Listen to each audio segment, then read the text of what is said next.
riskier strats just to make sure that you get the lead and try to maintain it. So we'll see what Bronaugh and Solski end up doing for this. Yep. So both of our runners here have been waiting a little bit since that last stream ran a little long. That was an interesting stream for anybody who watched that. That was such a trolley seed.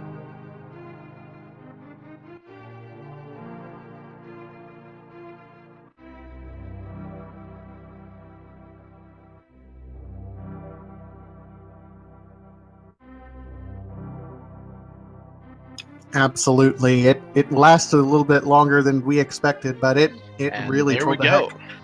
So we are underway, and we find a big heart in the first chest in Link's house.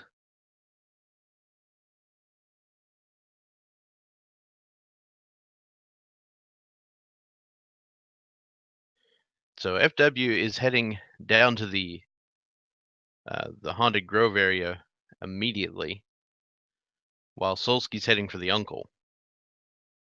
Yep, Bronaugh managed to get a couple bombs, so he's going to make his way to Kakariko relatively quickly. I'm not going to try to farm up too much here. Solski getting the rupees early, though.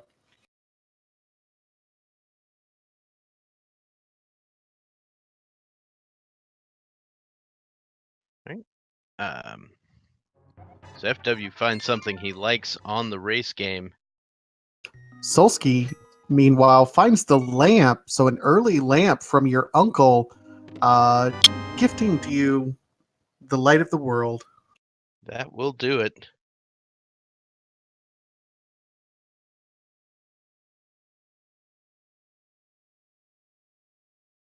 Oh, it's the fire rod on the race game. All the fire this early. I mean, won't have to worry about a whole lot in terms of desert being inaccessible or anything in the basement of Tower of Hera if they had decided to check that. You just call these runners Trogdor because they are the Burnanators. I have no response to that.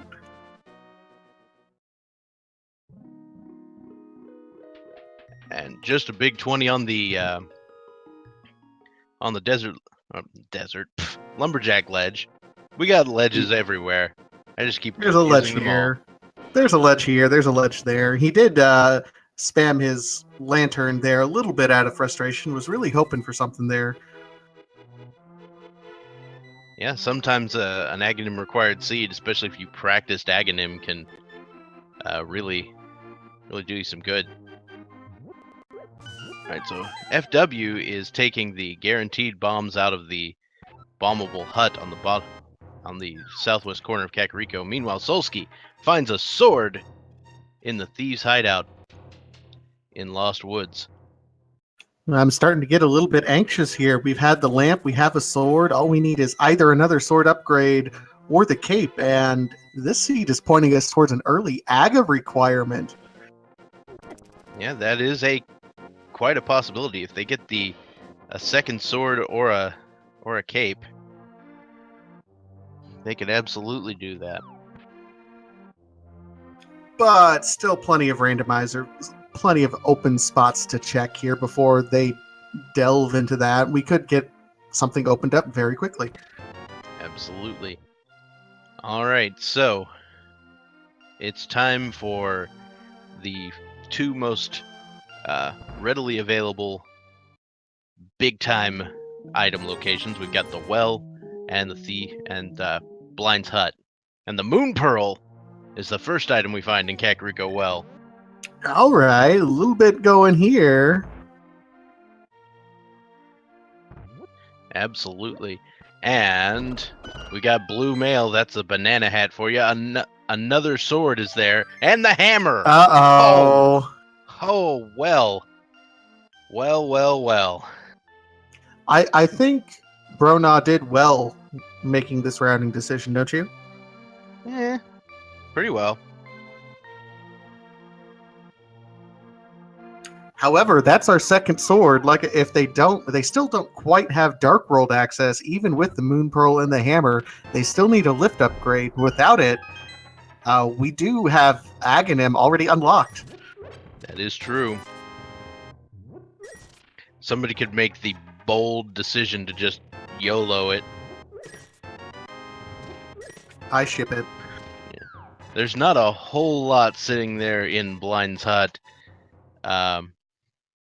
So after the roller coaster ride that was the well, the Blind's hut seems to be just a nice, easy coast to the end. Well, we had to give our wonderful tracker Buckshot Boo 24 a little bit of a breather. Shout out to 100%. Buckshot, by the way. Also, there was enough money in there that they could go ahead and buy the bombs from the bottle vendor today.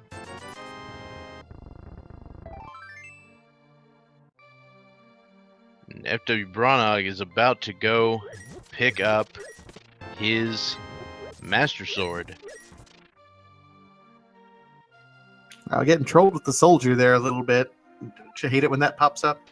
Would he be a trollger? I think he would be a trollger. There we go. Solski's gonna go get the fire rod. Yep, it'll be interesting. He'll probably end up checking it out and then immediately turn around and jump right back in. So we'll see where the first real route divergence here is.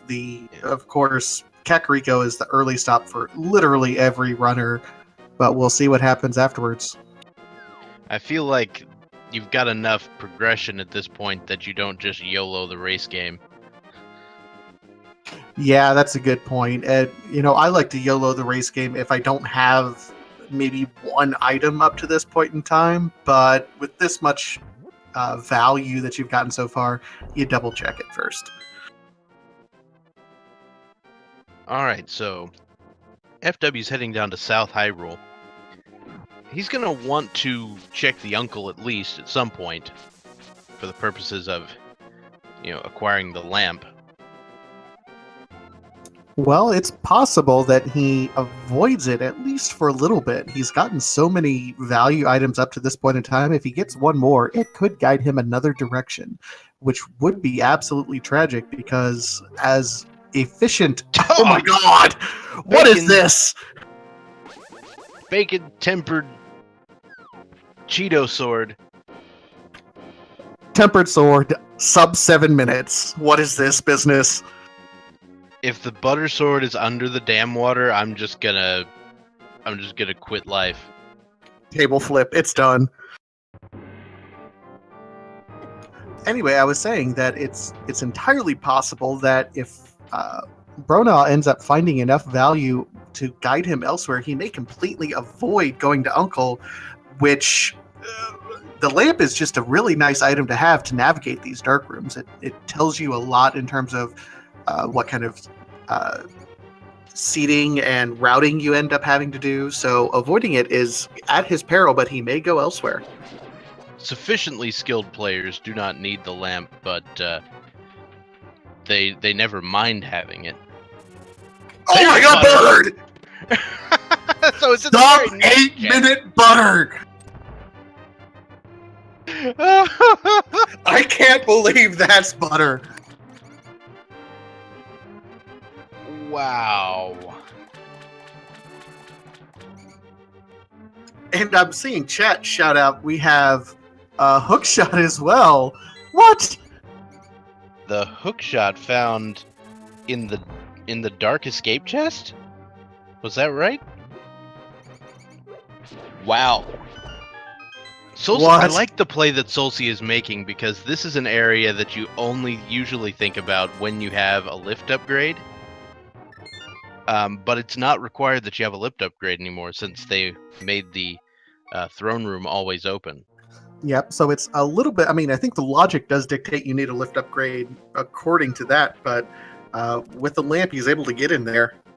Did somebody slip in an easy mode seed? That's what I want to know. You know, it probably was something along the lines of they saw exactly what happened in the last seed and says, we're behind schedule. Give him a jet seed. Give him a jet seed. Yeah, I don't think anyone actually had any control over that for anyone who might have taken that seriously, but no.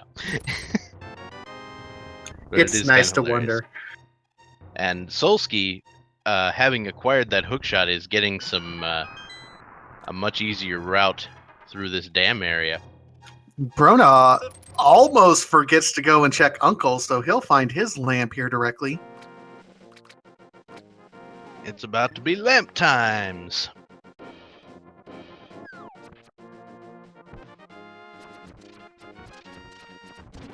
I keep All on right. wanting to make an Aladdin joke with the lamp, but it never comes out right. Yep. First, bring me the lamp! Something like that, I don't know. Well, yeah, the uncle just says, touch nothing but the lamp, and just hands you the lamp. We'll go with that one. That works. And then you're like, sure. And then you just go grab everything else. You're like, what's wrong with you, uncle? So even with some different routing, Solski still managed to get butter at just about 10 minutes. This is... wow, what a way to open the seed. All right, so FW will be heading down into the first part of escape, where we've got 3 chests to check. You know what? It feels good to have butter down here. Hey, there's the red mail. What is? So we got eggplant hat, and so butter sword is always fun because you can just slash the little pickle guys. That's right. The electricity doesn't affect butter sword at all.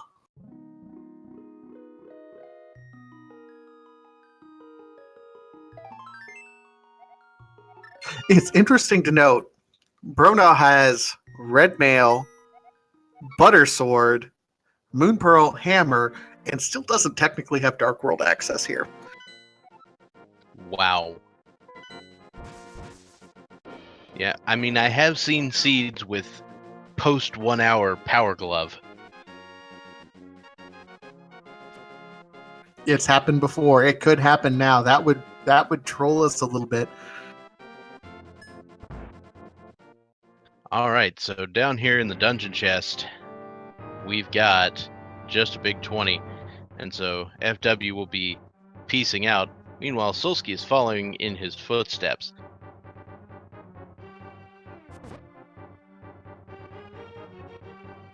FW heads to Sank, finds the key, and immediately saves and quits because he's going to go down into the dark escape.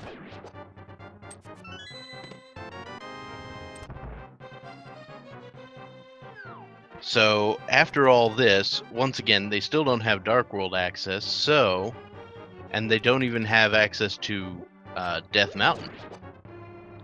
Yep, running out of places. I think at this point in time, the only place these two have not yet checked, we did check Ice Rod Cave, it looked like. We'll be looking for Sahasrara and Eastern, and then it's possible we'll check also Agahnim Cave, but after that, they might make a play on Agahnim. Yeah, and you know, Zora is not even technically accessible at the moment on account of not having flippers or lift upgrade. It's always interesting to wonder whether or not you're going to go ahead and do that sequence break. Both of these runners are completely capable of fake flippering and then doing the water walk glitch up there to get the pyramid, the waterfall fairy, and then check things out. But if you get something that's really good, it starts sequence breaking, and then you start losing track of where other things could be. So we'll see if these runners end up doing that. All right, so now it's Solski's turn to head for Eastern Palace area. We've got 3 chests in Sahasrara's hut, and then 3 potential items in Eastern itself, although one of them will be inaccessible unless the bow is found. or one of the locations.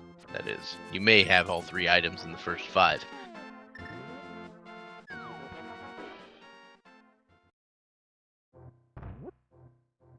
It is possible, and we'll see where Bronaugh ends up going after this. Wow. Nothing there. Saha Shrala's, had a garage sale. All the good stuff went early. Yep, just 2 blue rupee chests, which there aren't that many of those in the game. And a 5 arrow upgrade.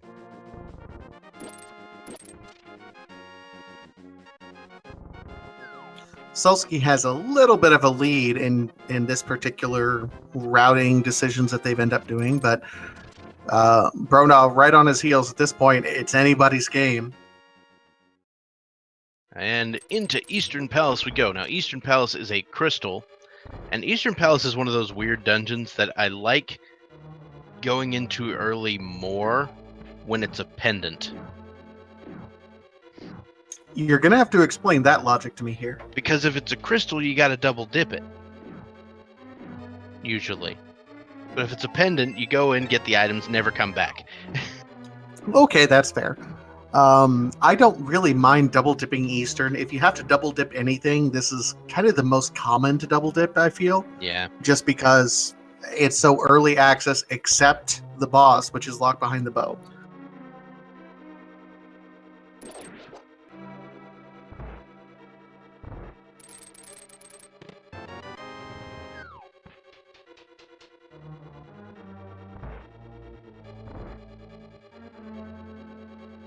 And the nice thing about Eastern is that because they got early lamp, then that dark room chest that chest that's locked behind the dark room is technically in sequence. So they're not sequence breaking at that point in time either.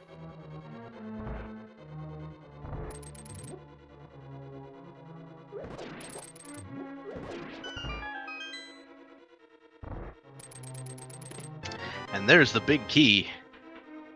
Just in time.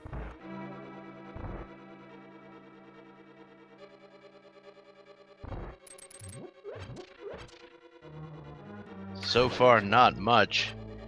There's another piece of heart. That's 2, if I recall correctly. Yep, not a whole lot going on so far in Eastern. So this may, do you check? And here's a question for you, Dr. Bob. If Eastern has nothing, do you try to check Agahnim, or do you go ahead and make the risk and do Agahnim 1 first? Oh, that's a good question. And I'm going to say in this scenario, I feel Agahnim 1 is the play. If I had fewer hearts, I might not. So you see what I'm talking about? It's worse, really... worse mail. I was going to say, it's a healthy basically seed. Tank my way all the way up Aghanim's tower at this point. And you can one-shot everything. Yep.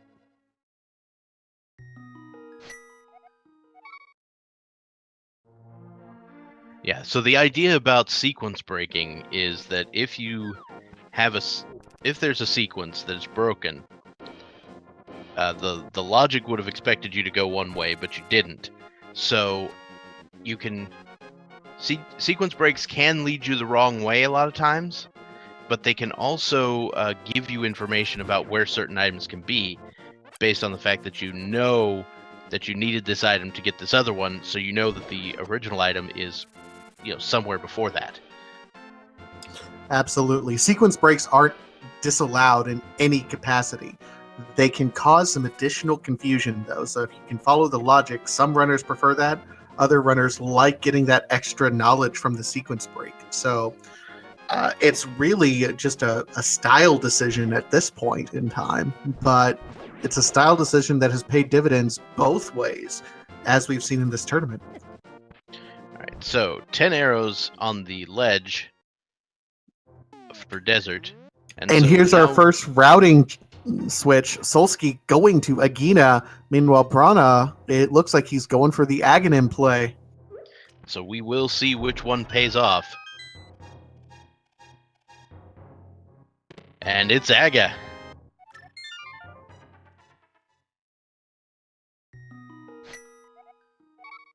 I mean, it makes Aga logical and sense.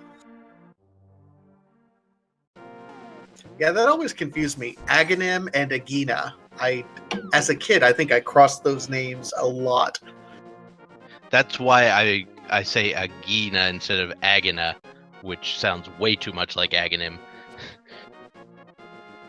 Yeah, that's. I agree there. I think I've adopted that from you, among others. And off we go into the tower. So the tower here, it's got a couple chests in it, but they are going to be completely boring because they are guaranteed to contain small keys. There was talk that they might try to combine the keys of Hyrule Castle and Aghanim's Tower, but I think that never came to fruition.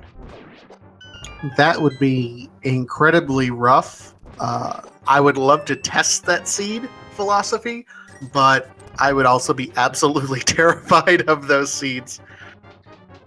There's also, of course, Key Sanity, which is a new mode that's coming out sometime, which is where all the keys are just kind of shuffled around everywhere. Yep, I've seen talk about that when version 27 comes out. There's a few logic. I think the main logic change that's going to happen for version 27 is going to be in relation to pod and what is possible behind bow logic at that point in time. But the big thing in version 27 is going to be that key sanity mode. So is there any indication about which dungeon the key is for when you pick it up, or do you just have to go there and try it? I have no idea, and that terrifies me, to be completely honest. I've been known to try out dumb modes. Just for fun.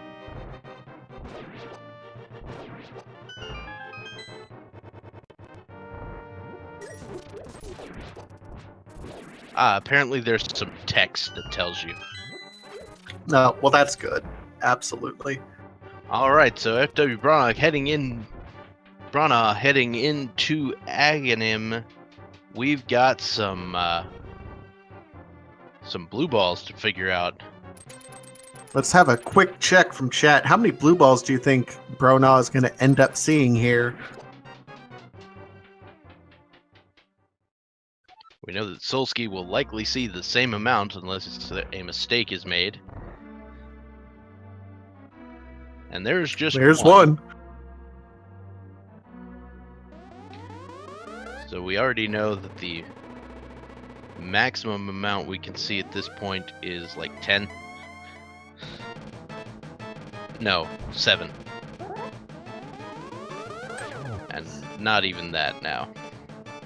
Doing pretty well, all things considered, at this point in time. Only there one. There we go, just wow. the one.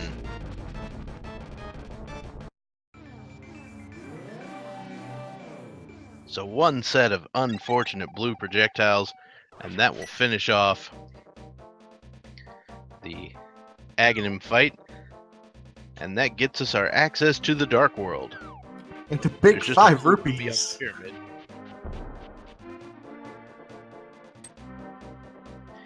And so Bronaugh will be heading to the west side of the Dark World immediately via the slightly obscure hookshot target here, except no, he can. He has hammer, but it looks like he's walking away. I was worried for a second there. Yeah, you can use the hammer to get through there. But you can't get up to Catfish because you do need a lift upgrade to do that.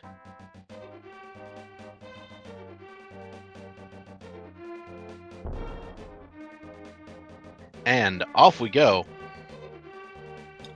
Yep, we'll see exactly where. And we have our map check. So pendants in Turtle Rock, Thieves Town, and Ice Palace looks like. Green pendant, the all important one. Swamp. Okay.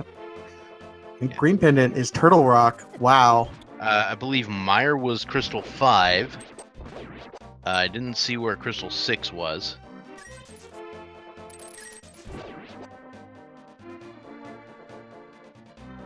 And Solski. Jinx. Yep. We're gonna go to Hype Cave for a bit. Solski going to Hype Cave. Bronaugh end up going Skull Woods check, looks like. And 5 So is 6 Meyer. is Ice Palace.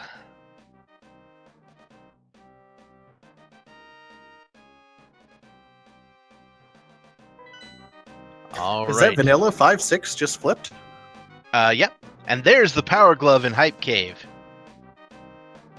And the book.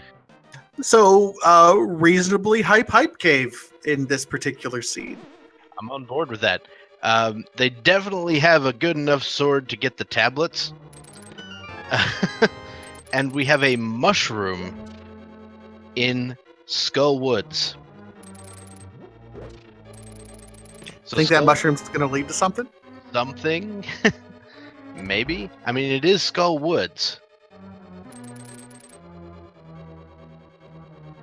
Yeah, but sometimes I feel this seed is setting us up for a big troll at some point in time. You can't have Buttersword and Red Mail sub 10 minutes and not get set up for some sort of troll here.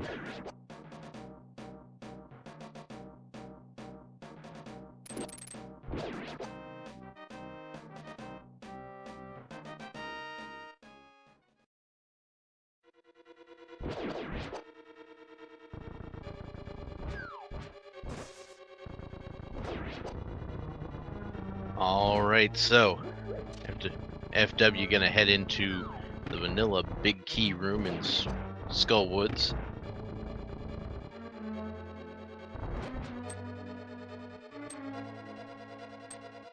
And it's got the vanilla big key, so there you go.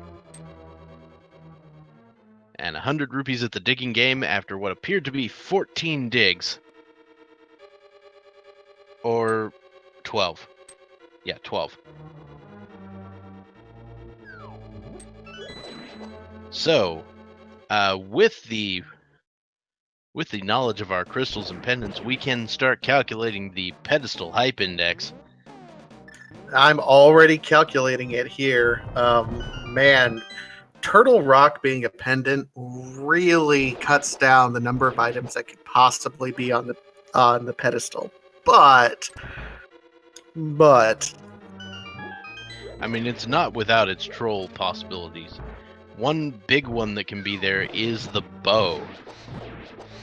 The bow is possible. Absolutely. So we have the bow that's a possibility.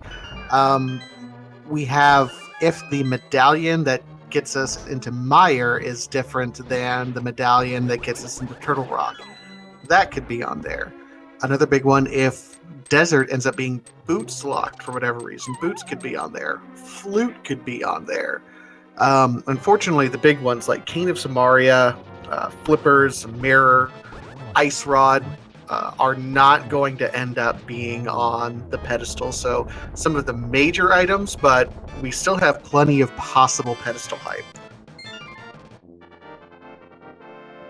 Very true.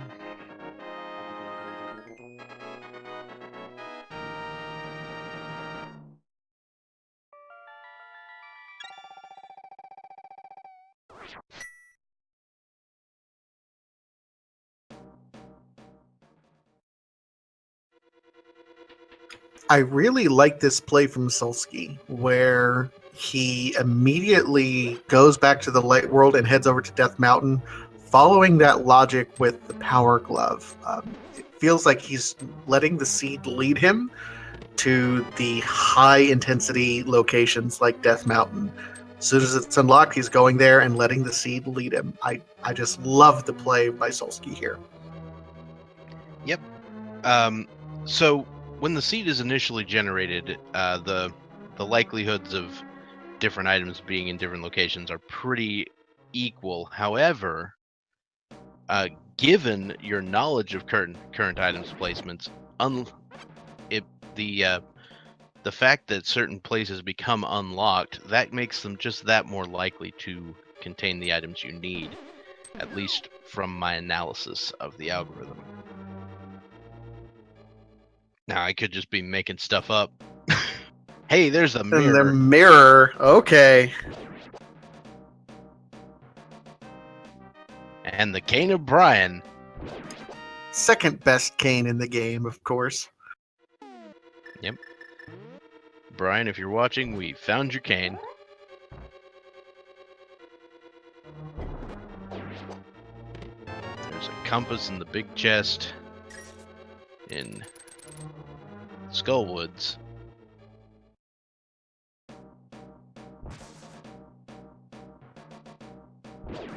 Yeah, so Skullwoods having two items, the mushroom, which might be important, and the bomb upgrade, which very much is not.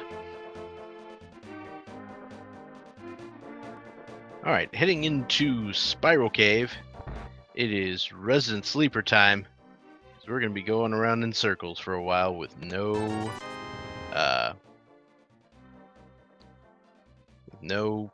boots.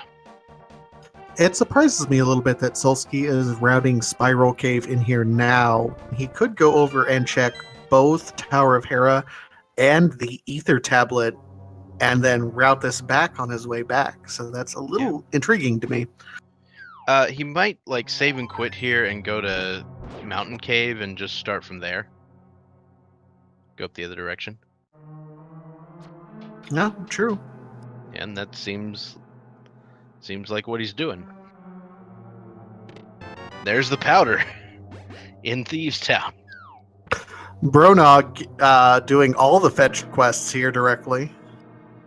Yep. So FW picking up the powder in Thieves Town, which incidentally is a pendant dungeon, and it is my favorite item. Not close.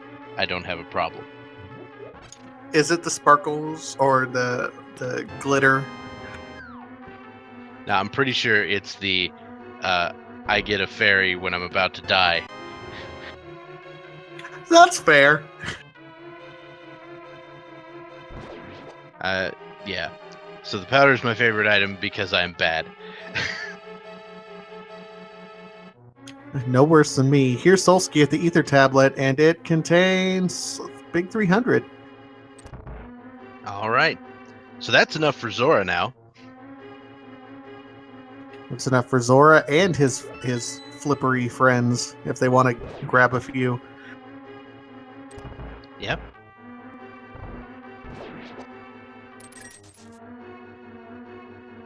Now, Bronaugh is heading into Thieves Town and actually finishing out, even though it is a pendant dungeon.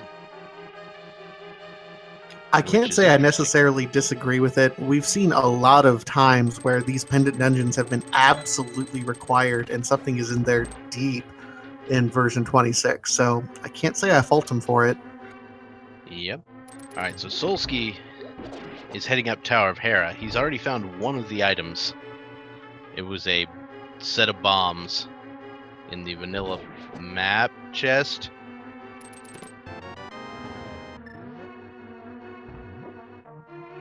And Bronaugh is lighting up the skylight after picking up a plate of nachos or a compass.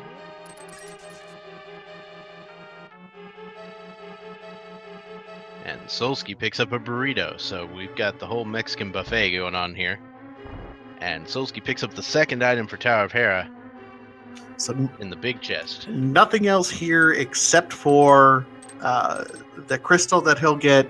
Won't have to dive into the basement. In fact, we already know that Moldorm is going to drop the key, and that's it. Yep, and in the basement will be the compass.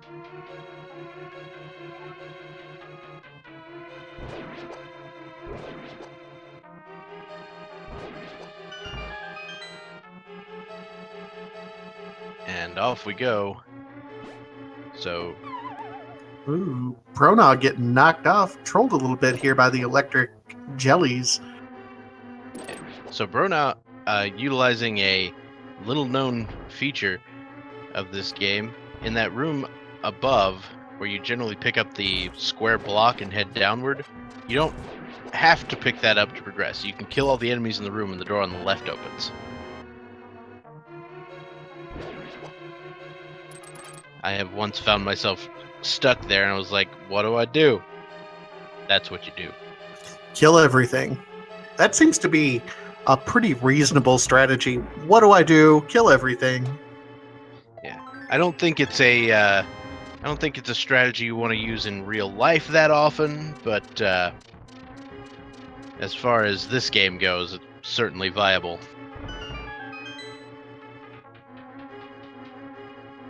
Solski dropping down, going to use that Cane of Brian to unlock, from a sequence perspective, here the Spike Cave.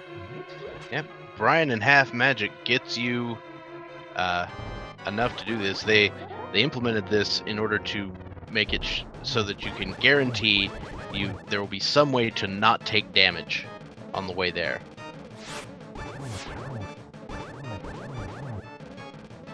Thereby solidifying the one-hit KO logic and the normal logic into one setup.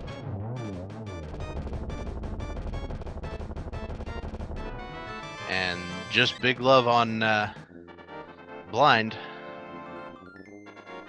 So I want to point out just how interesting just a single route divergence has had on this match so far. 15 minutes ago, these two were just following in each other's footsteps. The one route divergence happened after they beat Aga.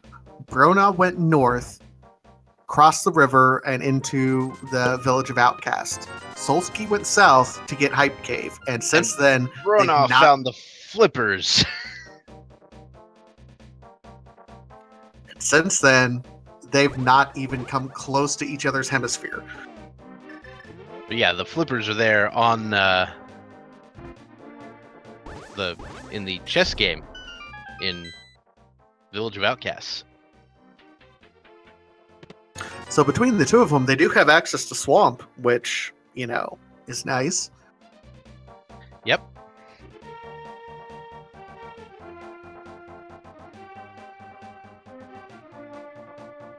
Bronaugh still looking for his first lift upgrade. He's got to be a little bit frustrated not having any lift upgrade so far at 36 minutes in.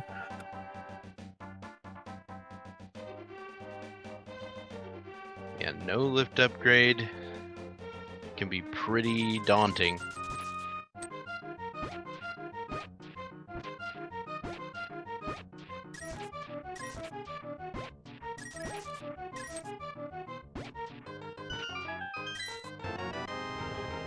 Alright, so Solski is making the play on Desert Palace. Which, from a logic perspective, again, he seems to be following whatever logic he can. He gets a book, he goes to Desert. If he finds something here in Desert, he'll go elsewhere and keep following that logic. So it looked like the big key was on the torch, if I'm not mistaken. Or the small key, one or the other. I think it was a small key. He's diving in here. Oh, he's going to sequence break this a little bit. He's going to yoink a torch from over here. Or a key. From the back end. So that he can see what's on the right-hand side. Might be a strong sequence break. We'll see. The logic does dictate that the logic reads the dungeon as kind of two separate dungeons, that those keys are intended for those specific doors. So this is technically a logic break by grabbing that other key and bringing it over here, even though you can. Yeah. So if you see a important item here on the right, then you know that you're going to require the boots to be not locked by that important item. Now, some may debate the importance of the bug net. There's no debate. There is absolutely no debate here, Dr. Bob, but you and I both know it. Yeah, I mean, it's basically required, right? Absolutely. I mean, who doesn't use the bug net?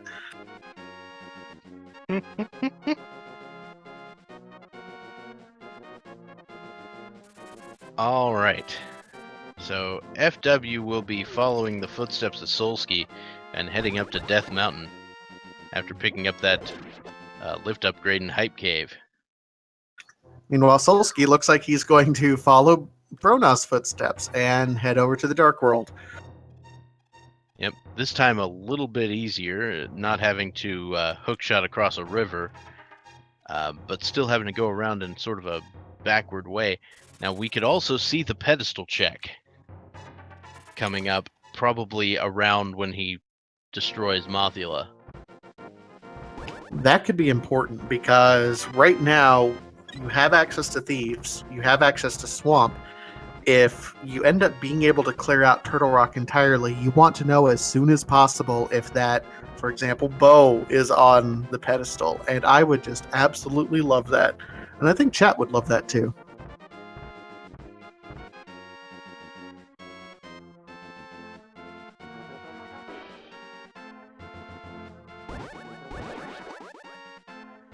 Alright, so Solski gonna grab that mushroom. We still haven't seen what the mushroom gives you. Nor have we seen what the powder gives you. So Bronaugh picking up all the fetch quest items, but ignoring actually doing the fetch quests. I am disappointed, son. Well, there you go. Is it only the Cane of Samaria that activates the fake mushroom, or can you use like the Cane of Brian or the Cape or something like that? I believe it is just the Cane of Samaria, although I've never tried to perform it with anything else myself. If anyone else says it, can say, yeah, Buckshot Boo, our tracker, is saying just Samaria. Shout out, Buckshot.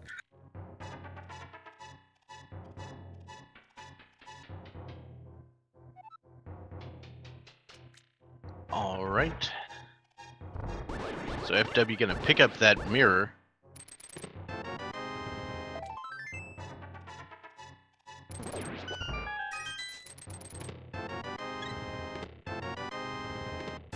And Brian. And off we go. Meanwhile, Solski gonna go make some pretty quick work of Mothula.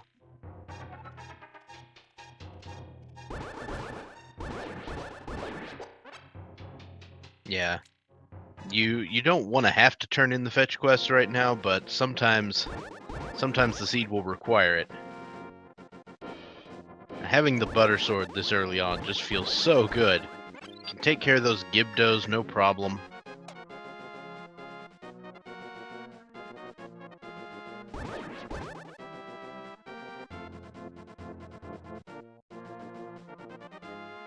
And off we go. So, FW gonna check the ether tablet first before heading into Hera.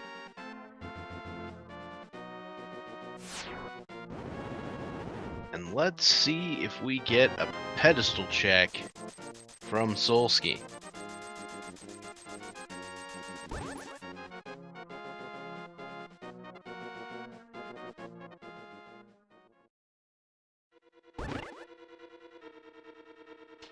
Oh boy, it's pedestal time.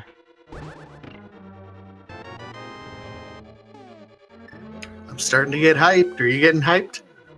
Here we go. What do we have? Bombos! Ooh, that could be important. Burn, baby, burn, fear my ring of fire. The Bombos medallion is on the pedestal. So we don't know if this is a pedestal seed. That's going to be some important knowledge for Solski as he continues through here. We haven't seen Bronaugh make that check. He doesn't, I mean, he has the mirror now in the book, so he may eventually make that check, but that's going to be some important knowledge for Solski later on in this match. I feel like Solski, this may influence Solski's decision as far as the, whether or not to complete Thieves Town goes. Like if he was thinking about dipping in, grabbing the first 4 and leaving, he may decide, you know what, gonna finish it just in case. Might as well. I mean, Bombos is worth the risk. It's at this point, a 33% chance for each of the dungeons. You already know. Well, we know it can't be on T-Rock because T-Rock has to be either Ether or Quake because it's the pendant. Meyer, though, is still wide open. 100%.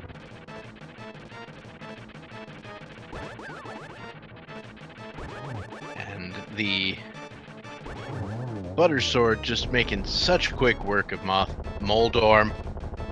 I almost did it. It's okay. We all have done it.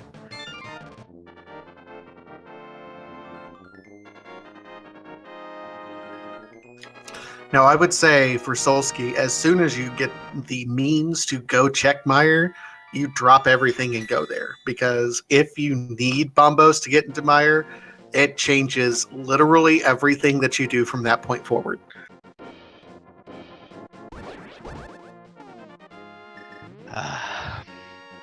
Yep, very true. So FW now going to check the Spiral Cave. And so where do we go after this? Is it swamp time? If it's not swamp time, it may be fetch quest time if you want to get some overworld spots checked. I don't like going to swamp unless I have to, but I may have to at this point. It's looking really good right now. You don't have the bow. You don't have... So, I mean, the pod Eastern combo looks a little bit suspicious. Ice Palace, I mean, you have Flipper. Ooh, no, you don't have the Titan's mitts. Yeah. To be fair, all the Flipper things are unchecked, so Ooh, we could do a Zora check. That would be a logical play at this point. yeah, Zora, Waterfall of Wishing, Hobo, all those things.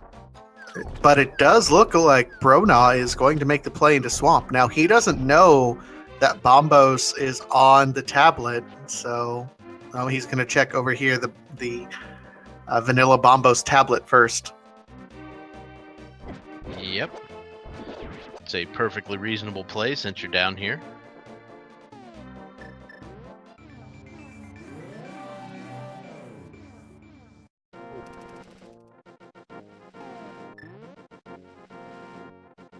And what do we have on the Bombos tablet? It's 5-arrow upgrade. Wow, wow, wow. Alright, Solski. Heading down Grasshopper Alley. Going to pick up Compass and make a skylight happen. Meanwhile, Bronaugh. Yeah, go ahead. I'm sorry, we're Canadian. We need to do this a little bit better here. Yeah, Bronaugh is going to be making the same play that Solski made over into Desert, which is not an illogical play because you have the book, you want to double check it, but not going to be able to complete it because it is boots locked. Yep. At least he'll figure this out pretty soon. Yeah. Uncharacteristic for Desert not having any items that are required, except the bug net, which we all know is completely 100% required, not sarcastic at all, actually very sarcastic. I don't know if we're actually going to see Bronaugh make that sort of sequence break to get the bug net, though. He may, just because he thinks there's an item that's going to be there, but we'll see. It doesn't look like it. He grabbed the map and is heading to the right side, because he has not checked Agahnim Cave, if you recall correctly. Or if I recall correctly. I'm going to give a boo to TPFG Gaming in chat. He says up, down, left, right, AB, select, start. You're missing another left, right, so you did not enter the code correctly. You lose, sir. Also, I don't think select is involved. This is true. So you messed up the code a lot.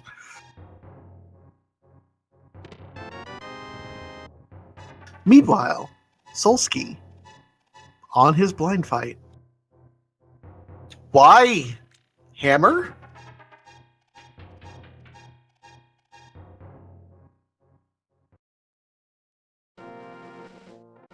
Is he just trolling us and trying to show off at this point? I mean, you've got 12 hearts, red mail. Why not?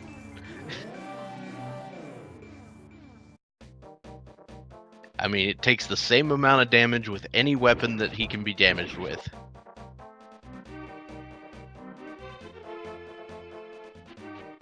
Alright, so FW is going to make the play on Swamp, it looks like. Yep, solid play here. Both the runners have the same number of dungeons complete. They have the same number of items. Well, I take that back. Bronaugh does not have the all-important bug net. And Solski is going to be doing the powder play. Ooh, this could be interesting. If the magic bat has something of value here, this could be pretty big.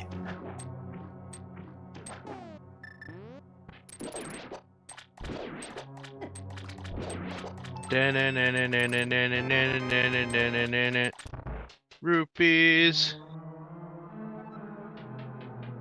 Pow, kersplat, thunk. Wah, wow.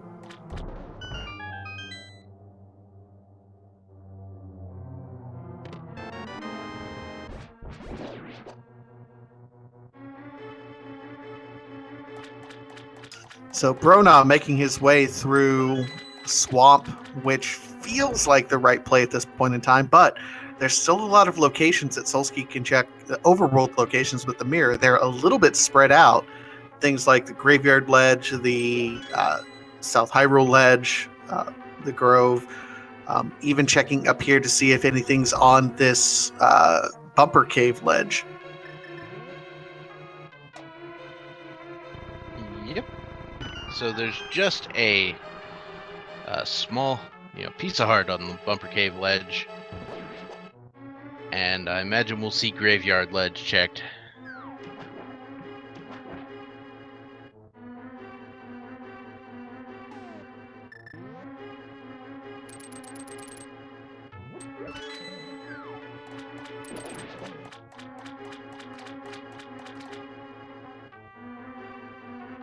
All right.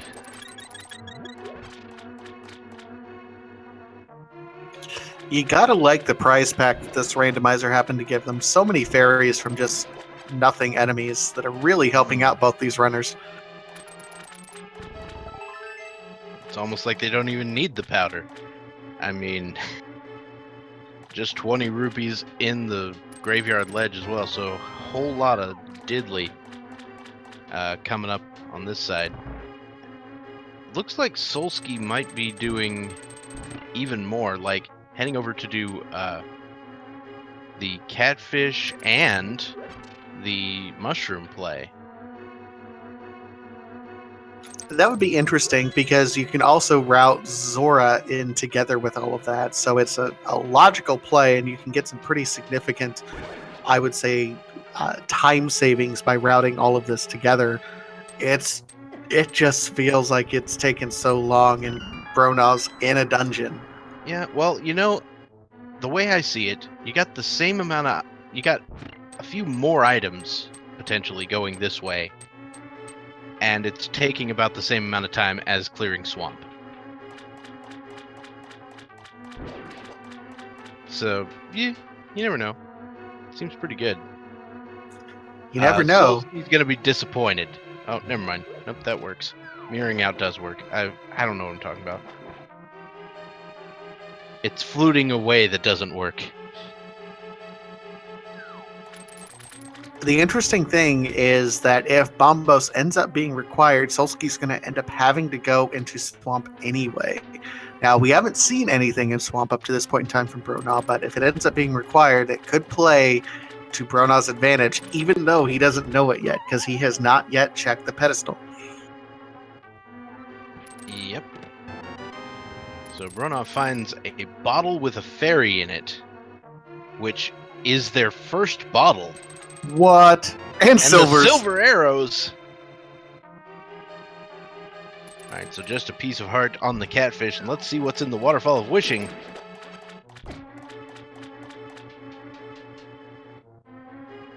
Boots! And validation arrow. So, two very important, absolutely key items that we need. And I'm only half joking. Correct. Because the boots are absolutely required for this seed. 20 rupees on the Zora ledge, and let's see what Zora himself has to offer.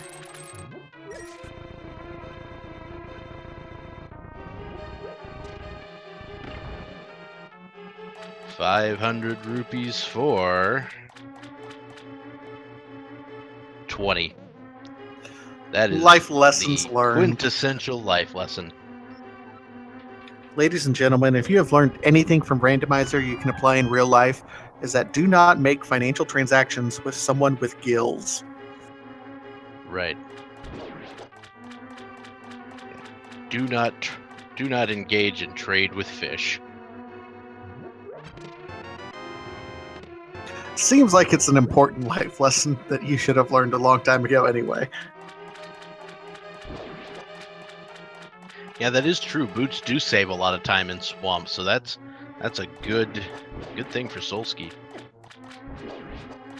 Yeah, it'll be interesting to see. Oh, the bow is in Swamp Palace. So Solski will eventually have to dive in there. We'll see how long it takes him to go there. But we also know Bronaugh and Vanilla Bottle. Straight up Vanilla Bottle at the hobo.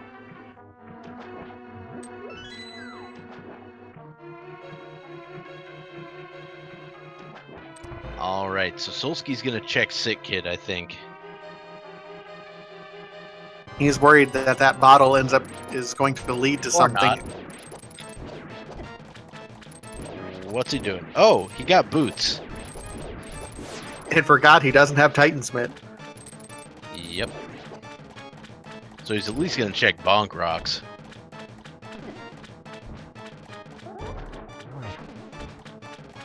That's fair. If you forget that, you might as well do it. And Bronaugh making absolutely fantastic work of Argus there. Oh, the flutes at Bonk Oh Rocks! my god! Well, that makes going to Kakariko just a little bit more valuable, don't you think? Yep. I may have something prepared. Oh, is Dr. Bob gonna bless us? Oh my. Everyone, get hyped. Get ready to clip. The swag duck, it is me, and I can finally see. But though I'm finally free, I have a gripe.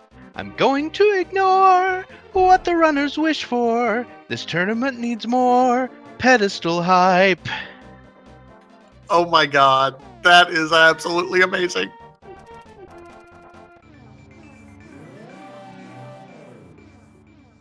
I'm crying with joy right now. Thank you. Thank you so much, Dr. Bob.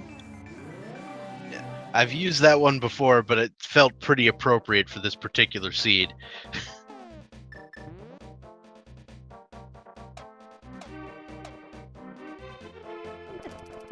It absolutely does. Imagine, we're getting close to an hour into the seed here. Solski and FWBronaugh had sub 10-minute red mail butter sword. But in the end, we may be thinking, Aga was required, and it could be a pedestal required seed as well. Wow. What? Yeah.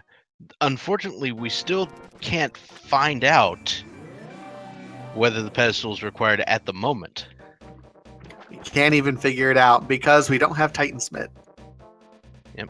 Now, Bronaugh is going to pod, which is definitely the play at this point. If you have the bow, absolutely, you do pod. You'll be able to do the pod Eastern combo, get 2 quick crystals. Worth noting that Solski has some items that Bronaugh will eventually absolutely need, but Bronaugh does have the lead in crystals, I think, at this point in time. Or dungeons cleared, anyway. Yeah, dungeons cleared for sure. And if it turns out to be Pedestal, oh man. That's going to be huge.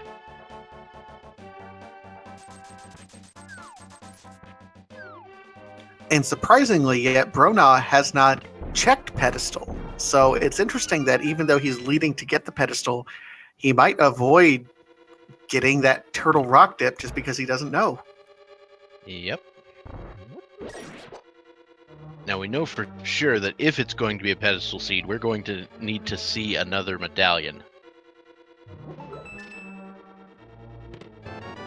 Because we can't have Bombos on Pedestal and Bombos required for Turtle Rock. That doesn't make any sense.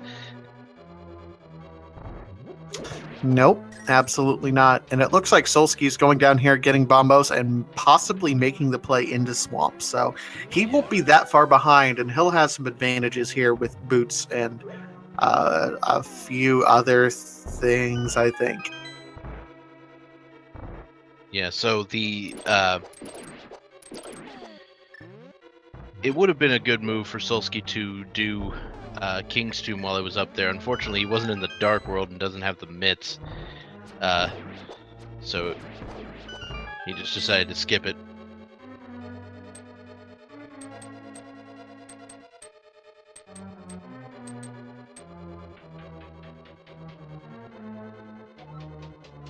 Yeah, mitts out of King's Tomb would be pretty sick.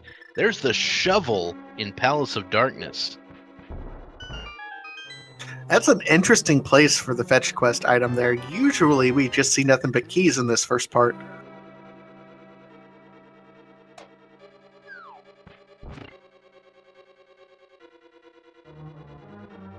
Yeah, Boots led to Flute here, so you have to go to the Waterfall Cave first before you can even touch the Flute. That's a good point, and with all the other items that FWBronaugh has up to this point in time, it could be a while before we see him head that direction just because he has access to so many other things.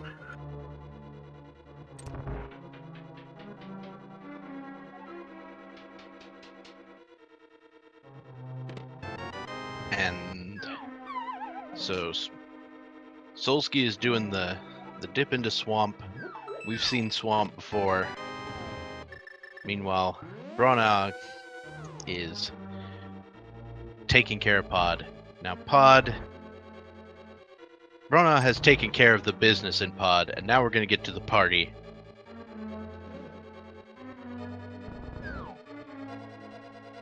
Where we've got plenty of chests that can have lots of items.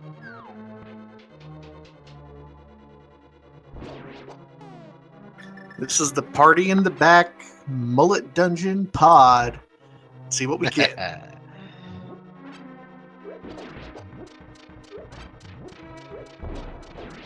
Not enough time to hammer Yump there, unfortunately.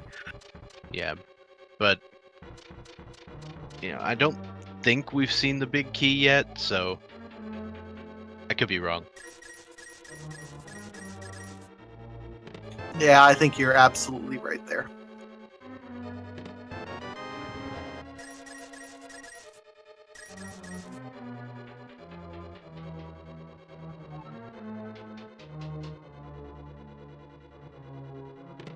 Oh! There's the Titan's mitts in Palace of Darkness.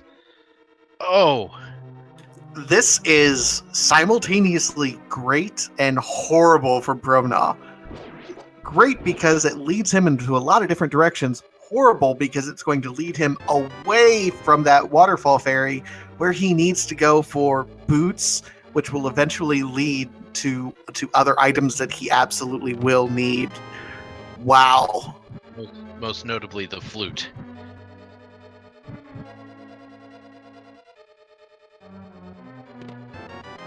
And there we go. So there's something on Helmasaur.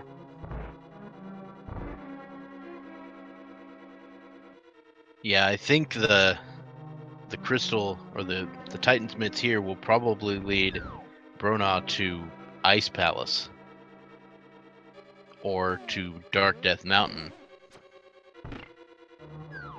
I can see them leading both, and if any of those does have a required item, then it will just lead him further astray. This could be absolutely huge for Solski. We know that Solski will eventually make those plays. It's just where the logic is leading him. Bronaugh, though, is going to be kind of out in the wild without any clue where to go. Fastos, the flute was at the Bonk Rocks west of Sanctuary. So you need the boots to get there. And this could all eventually lead us to know whether or not. I think Bronaugh's one hope is that if Bombos is on Meyer, then it will force Solski. Well, Solski's going to go ahead and clear this out probably, so he won't be that far behind. Wow. Yep.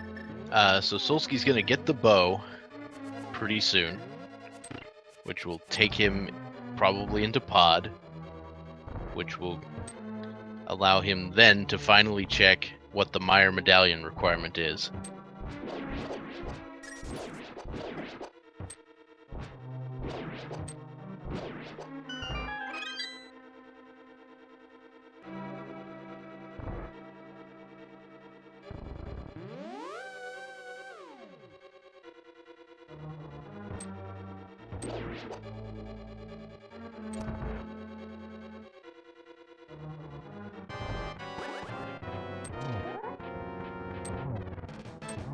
All right.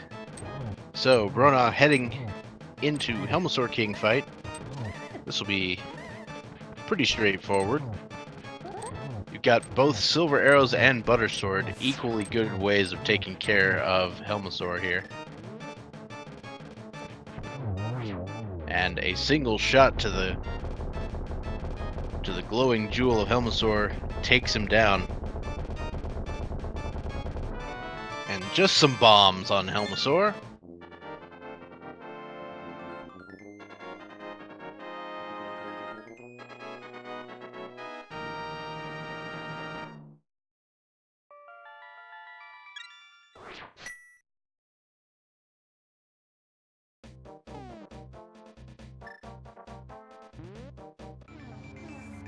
Solski with the excellent Silver Arrow shot to take down Argus. Nice to see someone can still hit Argus with silver arrows. I've seen a lot of people miss a lot with Argus because he moves so fast. Now, FW is going to go ahead and finish off Armos. Now, this is something he's going to need to do while he's here. We know there's not going to be any item from that, because we found 2 pieces of heart and a full heart here in Palace, Eastern Palace. And as expected, Solski immediately heads for Palace of Darkness.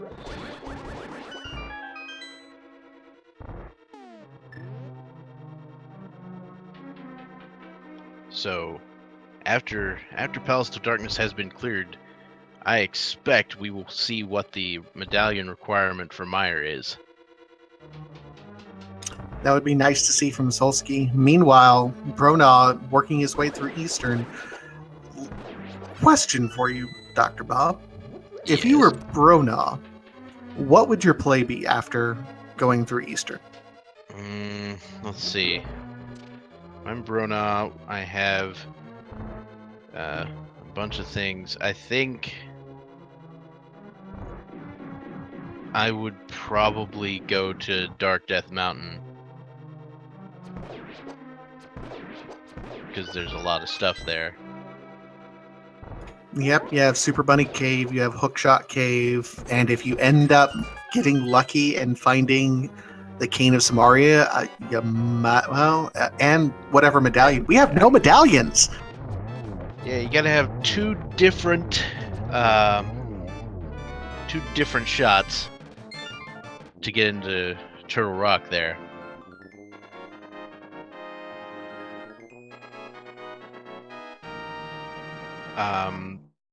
There's also something to be said for doing Ice Palace.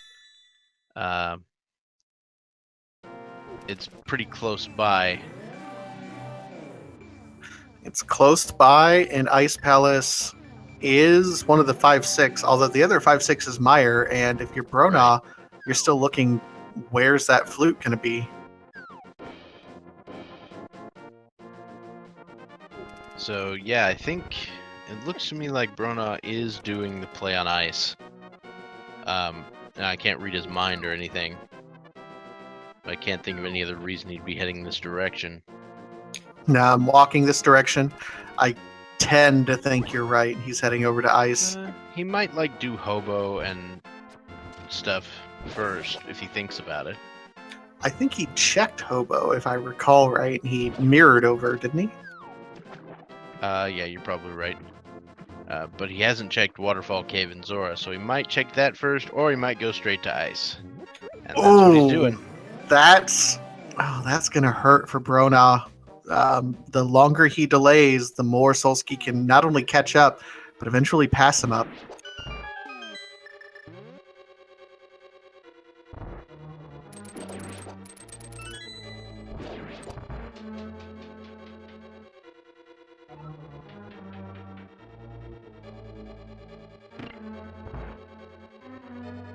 And the rough thing about Ice Palace is if there's nothing here, you can't go mode it. It takes quite a bit longer than being able to go mode it later.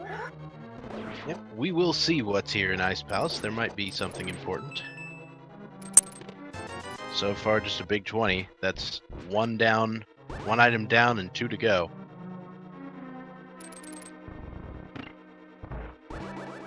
It's really surprising to me with all the treasure chests and how large Ice Palace is. There's only 3 items here. It just seems silly.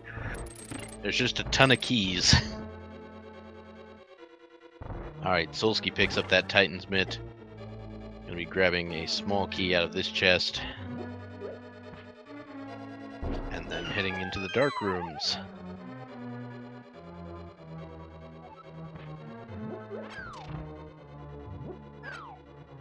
Apparently we've got a pedestal seed going on our other channel as well, so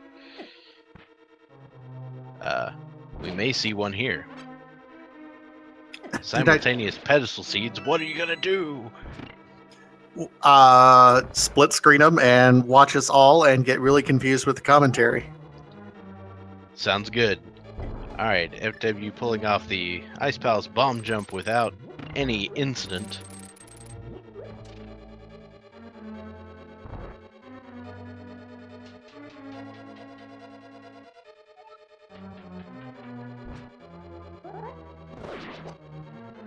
And taking down a room full of pen gators with a spin and a hook shot. When you can nail that spin, that's an absolutely amazing feeling to get that. Just because those pen gators are otherwise really annoying. It has to be a moving spin is the thing. Like, you can't just stand there and do it. There's the ether medallion. First medallion. Okay. Whew. So if that turns out to be the medallion you need for Turtle Rock, and Meyer is Bombos, ooh, that's going to be a big deal.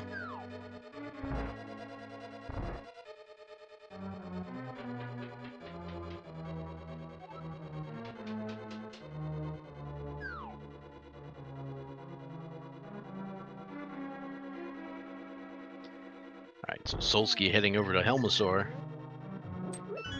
while FW will be heading up the right side of Ice Palace to find that third item. Well, we have a bit of a break in the action. Let's go ahead and give a shout out. If you like what you see from our runners, FWBronaugh and Solski, give them a like, give them a follow here on Twitch. Also, shout out to Feasel, our wonderful race streamer, without which none of this would be possible. And also Buckshot Boo 24, our wonderful tracker, putting in a lot of work and effort here for us. And of course, my wonderful co-commentator, Dr. Bob Tastic, and myself, Fatasia. If you like what we're doing, go ahead, give us a follow as well. We like you as well. All right. So, FW actually found the third item. It was just a heart container, so he's going to go ahead and finish off Cold Stare. So we're gonna have some simultaneous boss fights. Who's gonna get? Solski's got a bit of a lead. He'll probably end up finishing a little bit sooner. But I mean, this is Butter Sword Cold Stare.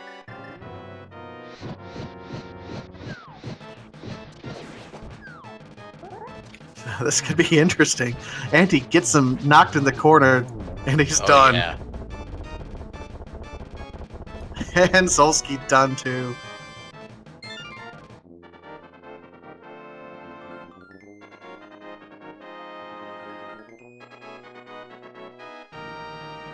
All right. So Solski finishes off Pod. I imagine that Solski will finish off Eastern while he's here, and then we will see that all-important Meyer medallion check. Seems like solid. And Bronaugh's doing it. Bronaugh's going up to the waterfall fairy.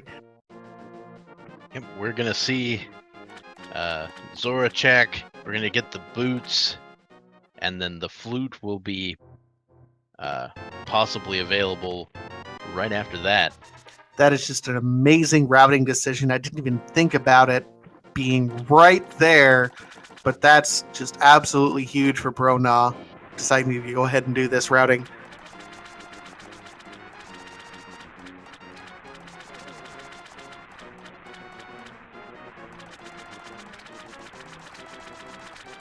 The hype is building, ladies and gentlemen. It is absolutely building. If Bronaugh goes to Bonk Rocks and finds that flute, was it Bonk Rocks or King's Tune? Bonk Rocks, right? Yeah, it was Bonk Rocks. So if Bronaugh ends up going to Bonk Rocks, finding the flute, that'll just be amazing for him. All right. Instead, it looks like he's going down to Desert because now he has the boots. He can go ahead and clear out that dungeon. Not necessarily a bad decision. It's just one that we don't want to see because we want to know what else is going on. Right. Now, we know that Bronaugh did not steal the key to check the right-hand side, so he still thinks there's items here.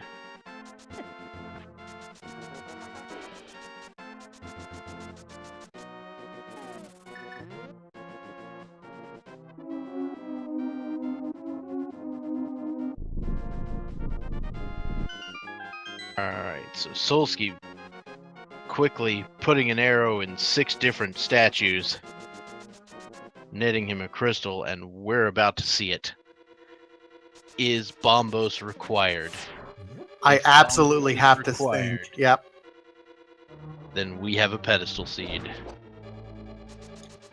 Chat, get hyped. Get ready. We'll know if this is officially a pedestal seed or not directly.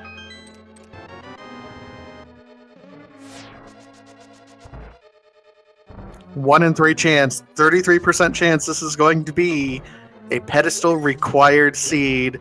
And no! Ether!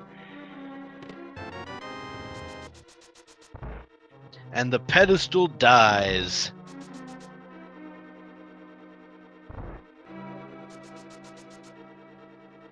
And Solski had a little bit of trouble with those blocks.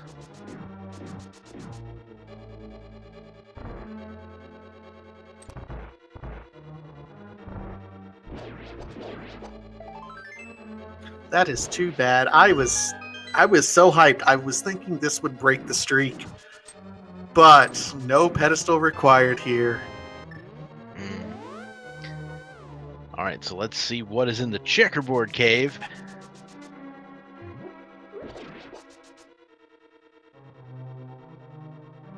Just a bottle with a B. So at this point, Solski's just about has to go to Swamp, doesn't he? Ice, right? Ice, right. Yeah. I'm sorry. Yeah, so Ice Palace is a play that Solski can make, and it will be a correct play. However, you know, I don't like to go into Mire without the cane. So we're going to check out the digging spot for one thing. That's just a piece of heart. And then we may see him do Smiths or Dark Death Mountain or all these other things. It is worth pointing out that chat has mentioned Bronaugh is... he hasn't picked up the flute yet, of course, so he can't get to Meyer. But we are officially just a Cane of Samaria away from go mode here. Yep. Very true. We'll call it a Cane of Samaria away from no mode, since we know where everything is. There is that.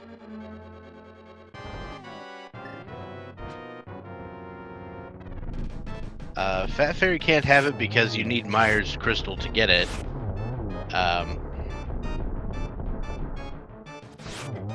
And Bronaugh will finish off Land Molas. Solski looking like he's going up and checking Dark Death Mountain here, hoping to find Kane and possibly Ether. We know where Ether is, unfortunately, and it's going to be an Ice Palace. Just, he's hoping. Alright, so just some money in these. It's more like the Super Money Cave at this point. I approve. Well done, sir.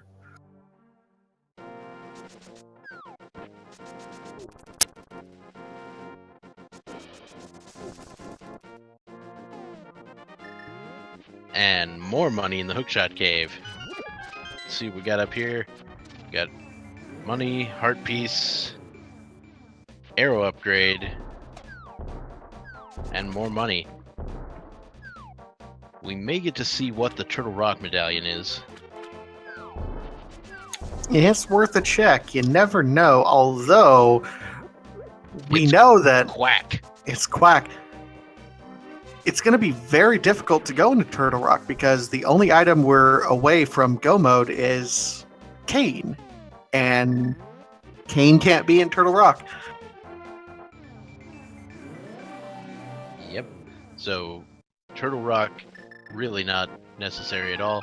Solski, however, will be making the play on Ice Palace. So Solski will be finding that Ether Medallion in here.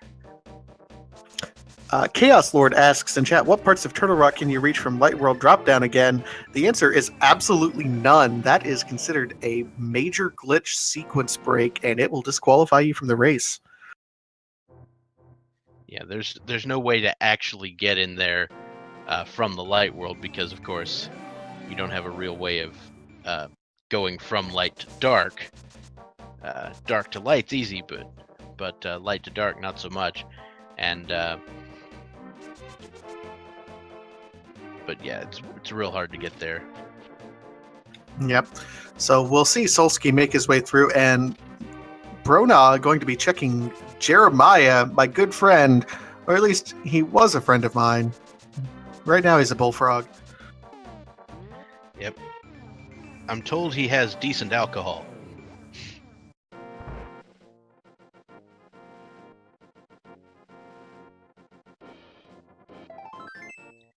And he's checking the sick kid while he's at it.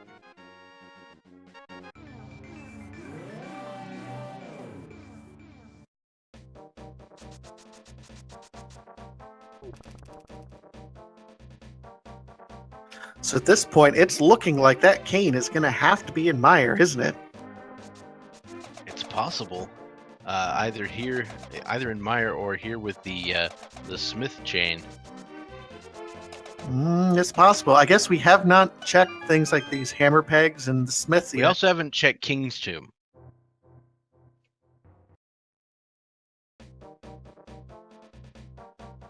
So there's that possibility as well.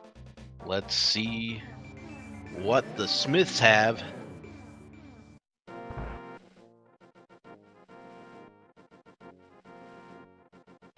Gonna have to step outside for a second and then right back in. More money. And that wasn't even 20, that was actually 10 because the Smiths charge you 10 rupees. I feel like we feel like Jerry Maguire right here. It's just Link saying, "Show me the money!" Nah, he didn't want to see the money. He wants to see the cane. Yeah, he doesn't want to. Jerry Maguire didn't really want to say, "Show me the money" either, if you think about it. Yeah. That is probably true. I should probably watch that movie at some point. Oh, Dr. Bob, you are so missing out. Best date night movie ever. Anyway. Have to have an excuse to have one of those. I mean, wait. Here we go. Moving on. So Solski found the Ether Medallion and is just going straight for Cold Stare. That's an interesting play. I think he's gambling real about interesting. The third item. Yeah, that's real interesting. I mean, because he still needs that cane, huh?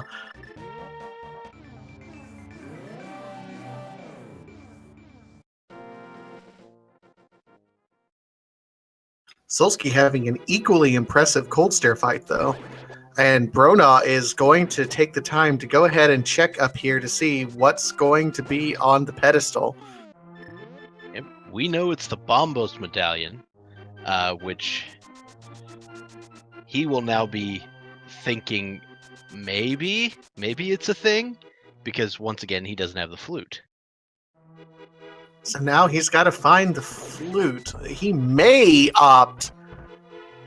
Well, no, because even without cane, he can't get into Turtle Rock yet. So if he finds cane before flute for whatever reason, it's possible he could dive into Turtle Rock and waste all sorts of time.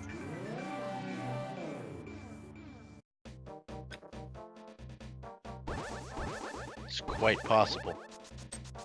Solski... I imagine Quake's in GT at this point. Yeah. Meanwhile, Solski's going ahead and diving into mire. He's going to take the gamble that it's here, somewhere in the mire. Yep. You know what'd be great? Quake in mire, and Kane. Well, you can't have Kane in Turtle Rock. That'd be dumb. Okay. Bronaugh checking Bonk Rocks, though. This is going to be big for him. This is it. Flute. Bronaugh picks up that flute. He's gonna go ahead and do these other. No, he's not. No, he's not. He's just going to get the flute done. At this point, if you're Bronaugh, you might think you're a little bit behind because of that late check there. So he's probably going to be hoofing it right over to Meyer, following Solski right in his foot tracks. This is going to be extremely close. I've already done the singing for this stream, so I think we'll be fine for now.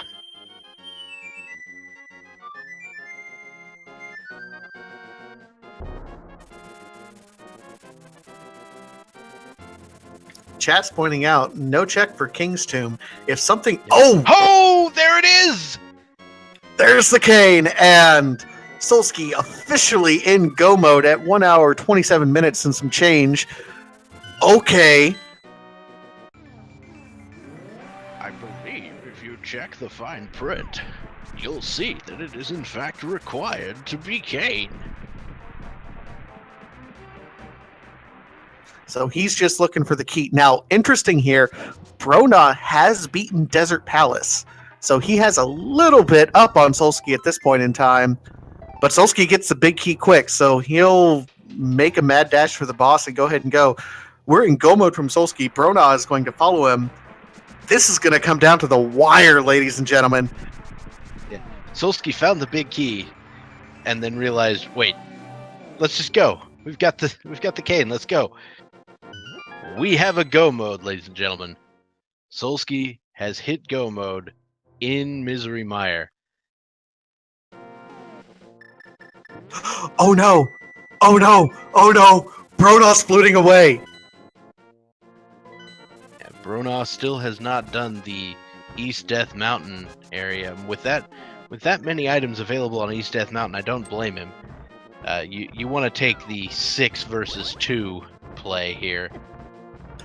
Yeah, this is going to end up being crucial because he had, I would say, advantage having already had Desert Palace done, but he's giving Solski time to pass him up at this point in time.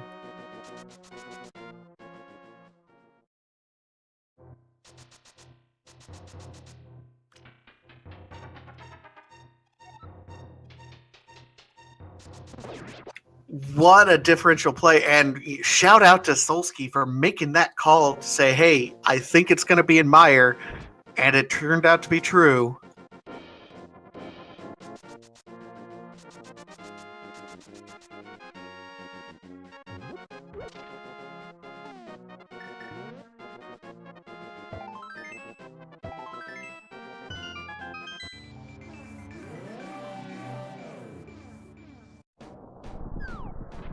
So T-Rock does have Quake, so Quake's somewhere on the outside. Not that it matters. Yep.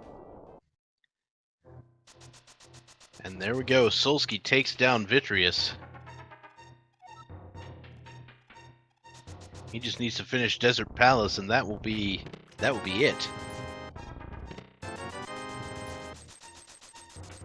Now the unfortunate part for Solski is that he has to go in and grab the small key out of the big chest. Yeah, it's going to force him to route it a little bit odd, but he's in go mode. He doesn't have to worry about checking anything that he doesn't absolutely have to. But man, this is what an absolute stunner of a race here. The risks that Solski took put him in the lead pretty squarely at this point. And I mean, just the suspense that the seed gave us, you know, it was pretty exciting just from a spectator standpoint. Oh, absolutely. It's, getting both Red Mail and Butter Sword sub 10 minutes. So these guys had all the protection and all the offense they needed. It was all about routing at this point in time and your routing decisions.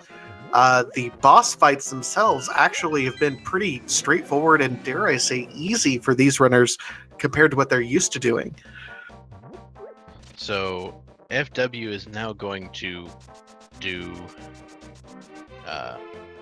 King's Tomb and things like that, and potentially Smith Chain.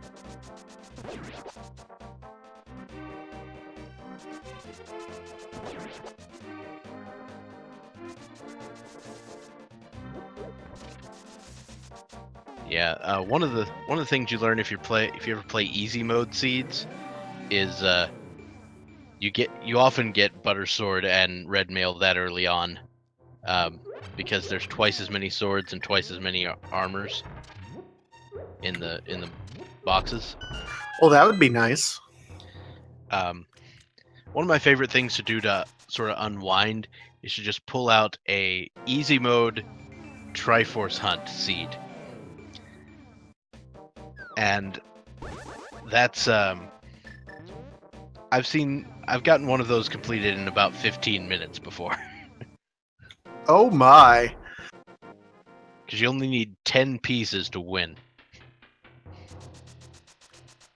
Alright, just a heart piece in the King's Tomb for those of us who were curious.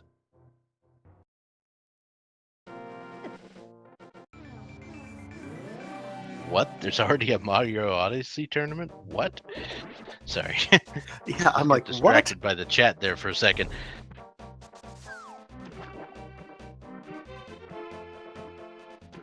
So Bronaugh routing some of these other locations, avoiding the dungeon. Up to this point in time, Bronaugh has had absolutely amazing routing, choosing and opting the dungeons ahead of the overworld locations.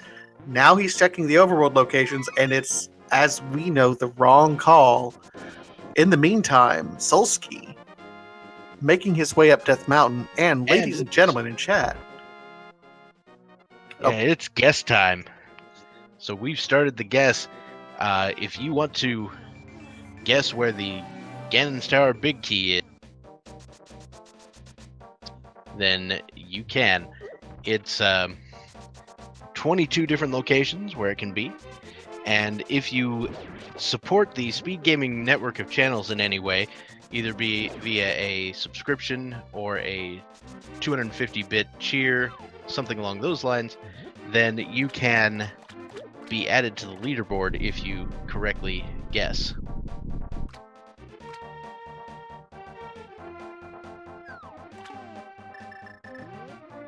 So, Dr. Bob, what are you going to end up choosing for this one? What do you think? My standard guess is number 14, which on the normal route is Bob's chest. That seems fun. This seed from me. Oh yeah, Bob's chest. Okay, I get it now. I get it. I'm slow, but I get it. Somebody going with Jenny's phone number. 8675309.